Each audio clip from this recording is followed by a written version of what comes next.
you guys? It's Mary. And We invite you guys to like, share, subscribe, and comment down below. And if you guys want to leave a love donation, please access our Zelle or our PayPal down below in the description. Yes, you all. But today we are going to be talking about Ready to Love, you guys. This comes from one of our very loyal subscribers who's been with us since day one, Tanika Bryan. Shout out to you, girl. We are doing this strictly because of you. Because we were not going to do it last season. Done. We were done. Like, the degeneracy was so high. It was really too high. But we got into it again, like we usually always do. I was actually enjoying the women. Like I'm enjoying the women. The men are not much to look at all. They are standing up. Like I'm loving it. It's like no nonsense. Like this is what I want. I'm loving it. The men are not much to look at all. Yeah. Like that one guy, Andre. What was it? What did he call him? The double twist with the lavender. No. I don't think that's Andre. That is Andre. He's the one with the small eyes and the big forehead. And he has like the twist in the middle. Twirl. Mm-hmm. The double twirl. Double twirl. Team twirl, honey. With the lavender suits that was not fitting him properly at all. Yeah. Like, I mean, I saw that. I literally changed the channel. I was like, once he started to talk, though, he seemed like a decent person. But just when you just saw him, I was like, okay. You know, but once he was talking, I was like, oh, okay, he seems to be a decent chap. So I really don't know who really is decent, because at first I was feeling Tony, you know, purple shirts. He seemed like the one that was really tight up here. The one who not said like his I was mother's feeling. A pastor. Yes. Not like I was feeling him, but I was like, out of all the men, he seems somewhat decent. And then I see the preview where he was talking about how do you like the fact that I kissed Morgan 1, 2, 3, 4, 5, 6, 7, 8, 9 times, and she was right there. I was like, what is this? So now I'm bamboozled again. When I first saw this guy, first of all, with the tight purple shirt, I was like, oh no. It was the same thing with the lavender. I guess purple is in this season. With the lavender jacket and the double twirl.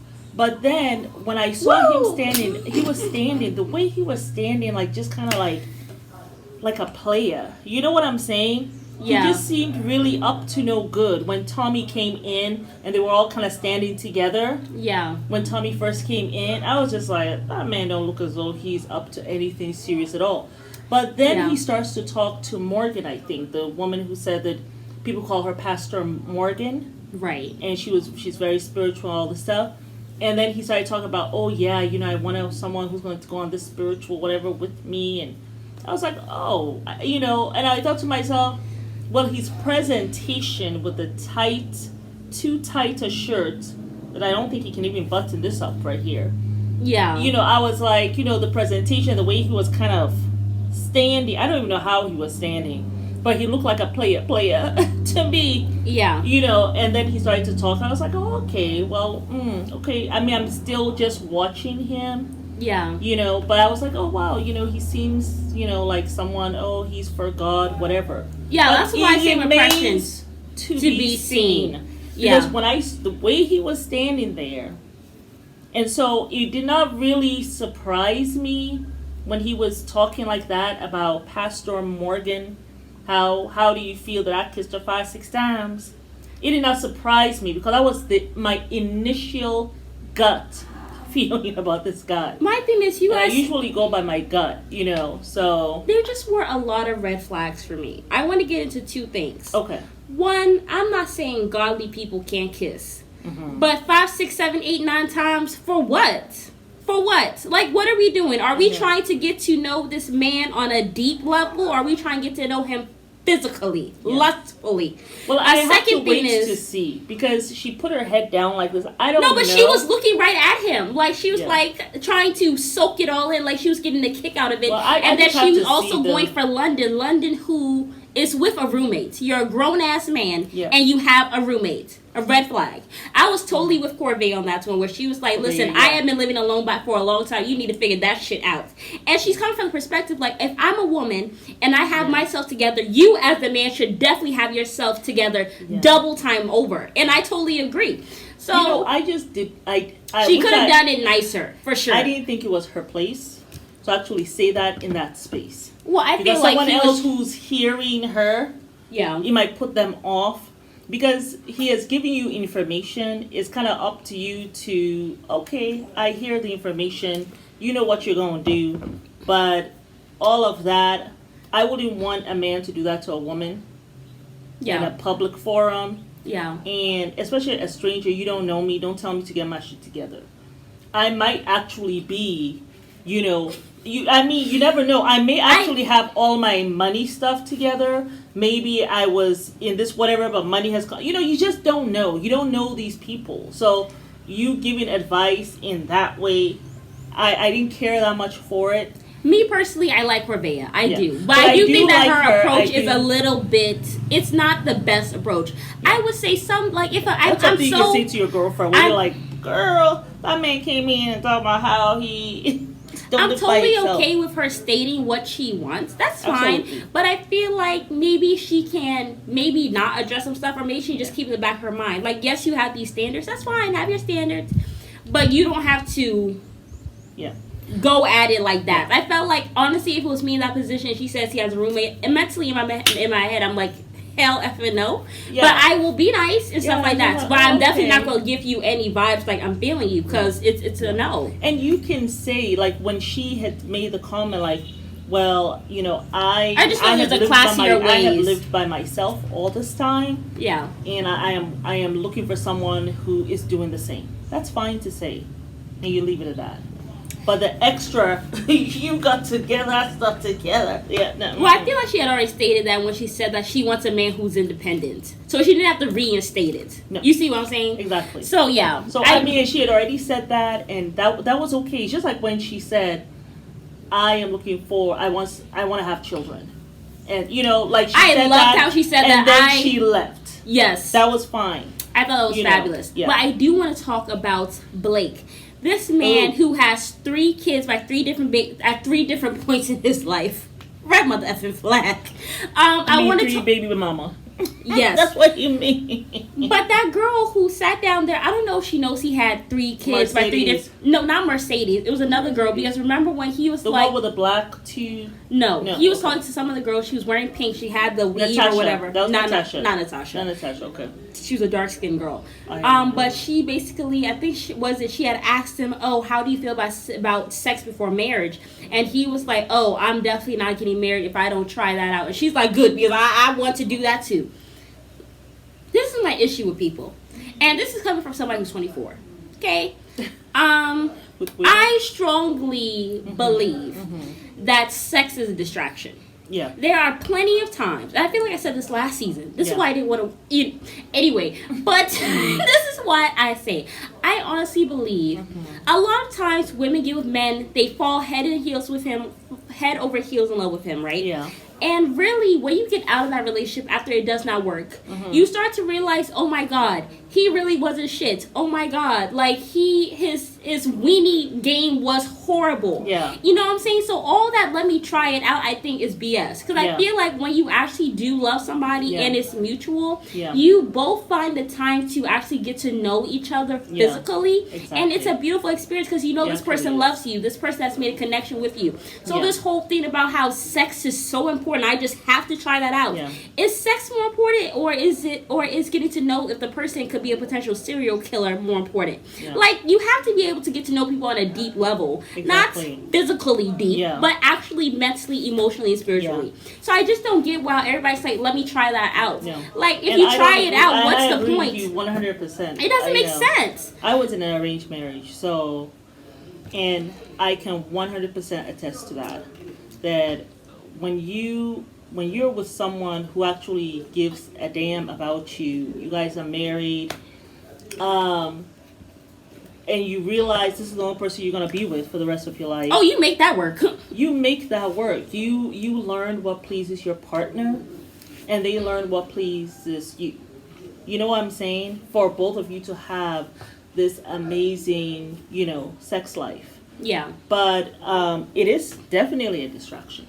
I think it is, because you don't really get to know the person. Yes. Like Morgan kissing this man 7, 8, 6 times or whatever. I don't even know why. Red flag. You're so focused on lust that you did not realize that this man is actually like a narcissist. Yeah. He gets out there, he exposes you, tells all your business to somebody that you also are looking forward to having a future with. Yes. And just lays it all out there. This is a man who's a blabbermouth. This is somebody who will do bedroom talks with his boys or somebody. Where the God was that they were first drawn to each other. I was shocked that it was him. Like, what happened to that? Went out the mother effing door. What happened to I need someone who is spiritual? He said this is for God and who go to church. What he said. Didn't he say Morgan was a woman that he could pray with, or did you mean tonguing down with? What was it? What was his name? And when you were feeling this loss, that was a very prime time for you all to pray, to withhold. I mean, you know what I'm saying? I mean, if you're going to kiss, that's fine. But there should be more talking. And I just feel like... There should be more praying. I just feel like... You all said you guys are praying people. I just feel like physical intimacy is a distraction. Or like, are you really looking for love? Like, because the thing is, you're going to have all the sex you want with this person. But if you have already had all the sex before marriage, what's to look forward to? This is why people get married and it don't last. Because y'all done did everything, had everything. The man done know you front, back, forward, inside, and out. And there's nothing exciting left there. Oh, he knows and all of that except what's in your mind and what's in your heart.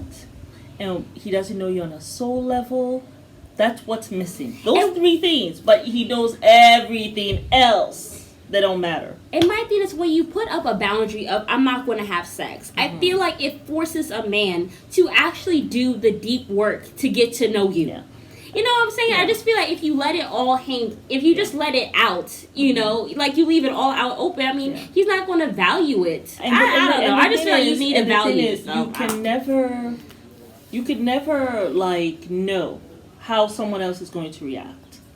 You don't know. But what you not having sex and tonguing down someone early on does for you, it protects you, the woman. Yeah, for sure. I mean, who is to say, because I have, there have been situations, not my personal, but someone that I know, where the person, went all the way, okay, fine, no sex until marriage. And as soon as the marriage was there, he was gone. He got what he wanted, left her pregnant, and he was gone. So I have known of that situation. But there are just some wicked people in the world. There are deceitful people in the world. But what it does, it protects you long enough for you to really get to know this person. But when you start mixing in the physical, and you don't really know this person, you don't know their mind, you don't know their character, right away. And my problem with, the girl talking to Blake and talking about sex. The men were so crass. I have a problem with that, yes. Yeah. And the men just like, oh, I like her ass. And that was the same issue we had last season. It was like they were together in some bar room, just men. This is not how you talk on a public forum about women on a dating show. I was just like... My thing is, we had the same issue last season with Ready to Love, where I kind of just went off about the degeneracy. Yeah. And I just felt like the men are so crass about these black women. You know what I'm saying? Just like, oh my God, her ass is astronomical. And then Dre with your short self. Oh my God, I don't want to be having pervy thoughts, but we will have some beautiful babies. Her ass, her this. Like, I think I heard the word ass in the first episode about like 10 different times from several different men. So ridiculous. And I'm just like, there's just no respect there. You know what I'm saying? So my thing is, the last thing I'm going to do on this show is come on leading with sex, talking about it, or kissing. A man come to me talking about... before marriage. And then also Dre talking about, do you kiss on the first date? I'm sorry. Any man that comes to me talking about sex, kissing, and physical intimacy, I'm getting my black ass up and I'm going somewhere else. Yeah. This is a red flag. Like, your head is already in the gutter. Huge red flag.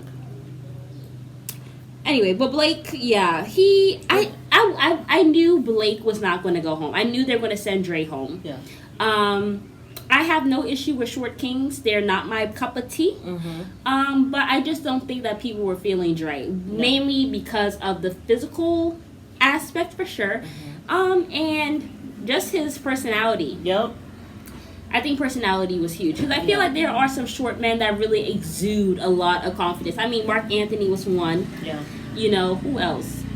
I don't really know a lot of short kings. I'm not even going to sit here and lie. The guy who's a singer. The one who always has his hair like this. It's not Mario. What's that guy's name? Tank?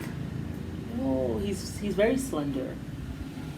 He's like, kind of reminds me of Prince, the late Prince. I have no idea. You know who we're talking about. We did a TikTok about this guy. He used to sing really wonderful songs, love songs. And then he talks about the woman who... Bruno Mars! Oh my god. And then, hold on, wait. He went from I'll catch a grenade to what was it? She took all her things. Oh yes,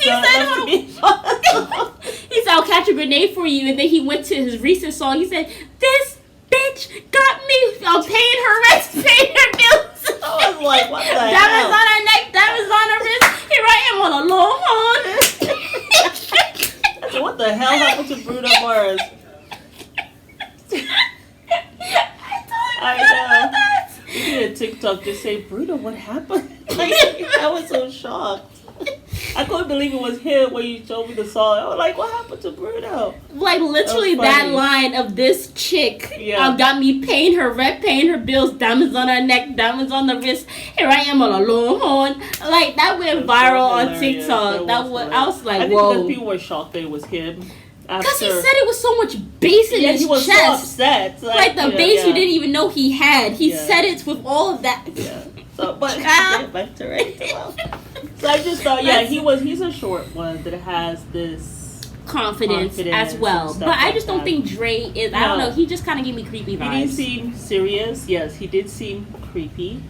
And he also, to me, didn't seem confident. He said he was confident, but he didn't seem to he seemed insecure. The fact that he even mentioned his height. He did seem insecure. Yeah, I mean, he mentioned his height from the beginning. Yeah.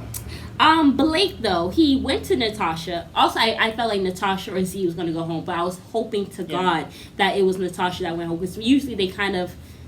Anyway, but I'm happy that Natasha did go home, because I don't know what she was really doing there. I felt like Z had more personality, and she seemed more open. Even though she was all over the place, she seemed more open, which is why what I think kept her on. Yeah. But yeah, Blake, he said like he went from I don't want no kids to how no kids. He said he wants none. To how he wants 87%. No kids. So 13% you want kids. So now he's lying. And then after she basically tried to dismiss him, well, she didn't dismiss him, but Corvea was like, look, I do not have a timeline. I look forward to motherhood and I want kids. That was it. Then other men came in. He decided, let me continue to be a narcissist. Oh, but the thing is about broken homes and stuff, you know, like if a parent, like if the father's not there, but you're raising him, that child is broken. I know you'll know all about that because you're going around with your sick weenie creating broken homes. You're creating broken homes left and right, so you will know all about that. Exactly. And she says she wants kids. She doesn't mean she wants kids by herself. That's why she's on Ready to Love, to find her husband. So I have no idea why he even said that. It was as if he was ready to say, you're going to be a single mom.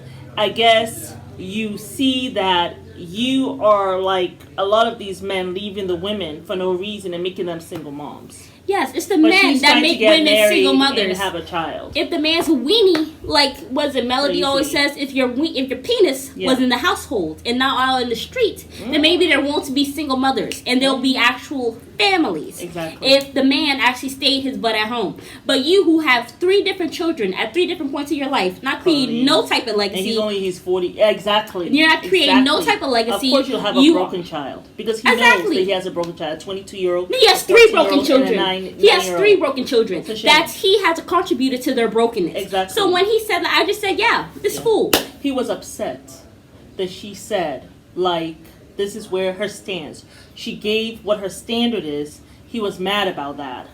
And you see him trying to get all, like, argumentative. But the person who, the girl who was sitting there with the black, listening to him still. Mercedes. Like acting like you can work with this. Girl, it's definitely a conversation. I was like, conversation for what?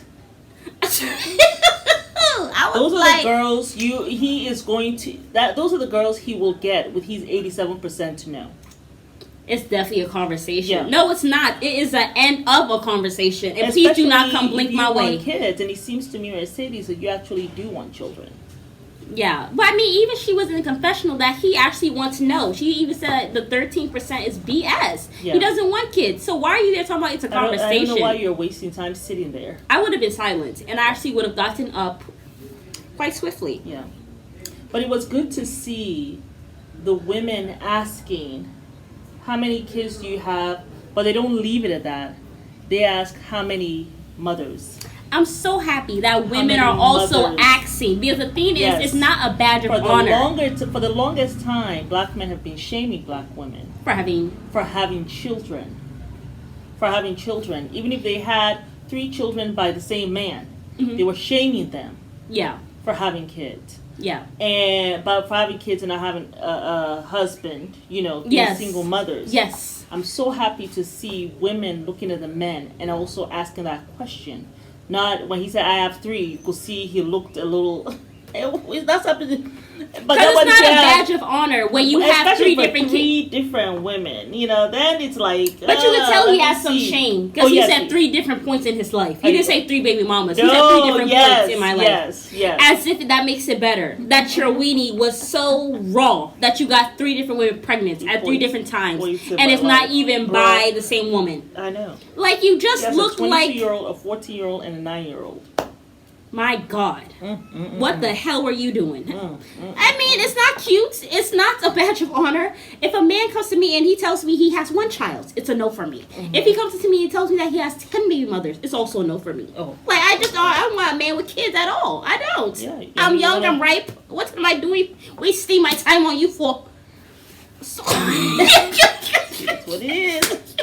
Well, I'm just happy. It is what it is. It was nice to see. It was wonderful to see. It was very nice. Especially when you have black women saying that. Because for the longest time, we're just like, well, I don't mind if a man ain't got a job and he ain't got money. But at least, do he have a plan? At least let him have a plan. And it was just hard to see. So it gives me hope for the generations coming. It really does. It gives me hope. Yes, but I want to talk about Rashid and Simone. Oh my God! Yes, I did not know that before. I did not know that he engaged her there. Because when Simone announced that she was engaged, it was apparently at a party with her family that he had engaged her. But what I'm thinking happened was he engaged her at the show. And after that, he had planned like a surprise party with the family. Because I saw her walk in the same outfit they had on today on the episode, and she had the ring on. Oh, okay. And it was like an engagement party with the family. And I guess he got down on one knee again just to kind of show what he did. So I was shocked that he had actually proposed here. Yes. And Simone just fell to her knees and was crying. It was so cute. It was so cute. It was so cute. She was just so surprised. She looks at him like a smitten kitten, honey. I know. And he looks at her because Rashid really was not checking for Simone. No. When they were ready to love, he had a kind of person in his mind, right? Yeah, I think he's type, right? Yeah. But then I think she kind of, especially for when they had that thing at the back of the car. Yeah. The little date. Oh, I think and they kissed. Yeah. And then he was like, okay, Simone. Yeah. But then they kicked her out, right? Yeah. There was nothing he could do about that. They kicked her out, and he was still going for that other lady, that did not work out. Yeah. He was out. And then I remember they were on some show together, right? And he was kind of talking, the way he was kind of like trying to shoot his shot on her. And then they had a show together, and it was just like friends. And which I thought was a lie. I thought it was very flirty. She was very, very flirty. He was trying to keep it, professional. But I think she kind of he started to see the good in her. And I'm sure people were saying, boy, you better hurry up and grab this woman. If you have any sense. Simone is gorgeous, great personality, body on her. What I loved about her during her time at Ready to Love. She was so honest and vulnerable. I love the fact that, and yes, she has a big personality. Yes, sometimes she spoke out of turn. But I love the fact that she was so vulnerable. She knew that, sometimes I come out aggressive. And I am jealous of people who are like soft and feminine. She was like, I wish I could be that. Yes, she was so vulnerable. You rarely see women going like that and telling like just being honest and vulnerable and just literally saying it how it is, even if somebody might think, oh, that's embarrassing. She's like, I'm just gonna say it. Like this is where I am in life. I'm a work in progress. I envy these women. Hopefully I can be there someday. Yeah, and when she needs to apologize, she does. So I love that work. Like you would tell she has done work on herself. Yeah, so we just love it. It was beautiful. That inner work that she was doing, and she continued to do that. Because it's really nice. Yes. But honestly, it was Rashid who really should have been asked that question that Blake had asked Simone. What took you so long to realize he was a catch? Yeah. I would have... Because he is a kind of person... He thinks... It was Rashid. He should have asked that question. He's so fine, right? Even that Natasha said to him, I don't want a man who looks... Everything looks so good with him or whatever. I actually think Blake is actually quite ugly. I'm sorry, he's not my type. I mean, that is not my type. He has his dimples, but that's where it ends. If you look in his eye, there's nothing there. You know what I'm saying? Personality, that's out the door. That's dead. Right? But he just comes with, here I am. Even the way he was sitting, he's, had his leg all up and stuff. I was just like, okay, bruh. Yeah. Okay, bro. Like, so what else can we say? Yeah, but I knew they were not going to send him home. Asked Simone, she did not just kind of, because look, it was a side eye. She answered honestly. You know what I'm saying? Like, I don't know what I honestly, to me, I would not be able to answer that question because Simone barely had any connections, like for real. Like she was actually feeling Rashid. She actually was. Like after they had their dates or whatever, it was her. Rashid was the one who stayed chasing behind some girl who was not even checking for him. No, she was not checking. So I mean, I just felt like I would be confused. I'm confused. Did you watch the show? Yeah. Like what that I liked about me. that was that she did not take that bait and go back and forth with him. She just answered. So she's really working on that soft side of her, which I love to see. And she just go about her business. Because at the end of the day, someone like Blake, he's not going to be there for that long and he ain't going to find love. Okay? Yeah. I'm proud of how she answered. I don't know. Yeah. I would have been severely annoyed by that question. Yeah. But I'm also a work in progress. So. We all are. But yeah, so I think that was it. Oh, I just want to quickly touch on this. London. I'm a very nice guy. Oh. That is the serpent in sheep clothing. Yes. Listen, if a man comes and tells you that he's a very nice guy, run, my darling, run. Because they are worse than the player. They're worst. Whew. Yes. They're wolf in sheep clothing. Yeah, but I think that was it. I think the women who are at the top are Mercedes, Jeffrey, and Morgan, which I'm not shocked by. Right. Jeffrey, isn't she the one who has the 3 children? I don't know what. Yes, she is the one with the 3 children. She's very spiritual, and it's going to be very interesting to see her journey. Her body is snatched, honey. For 3 kids, snatched. Yeah. But yes, and the men who are at the top, I believe, it was Tony, Blue, and DeMario. So we will see how this whole thing pans out. But we are happy that Tanika has access to watch it. Yes, because, I was really pleasantly surprised about the women. Mom, I literally had to argue with Mom for almost an hour just for us to turn it on. Oh, yeah. She was not having to watch it yesterday. You were just like, no. No, you were. You were like, no, I don't want to watch it. Because at first I wanted to watch it yesterday. And then it was like, oh, yes, remember? Yes, that is so true. It was I was always like, no, yeah. Yeah. And then we just turned on 90 Day Fiancé instead. Yeah. But yes, y'all, it's Mary. And we invite you guys to like, subscribe, share, and comment down below. Bye.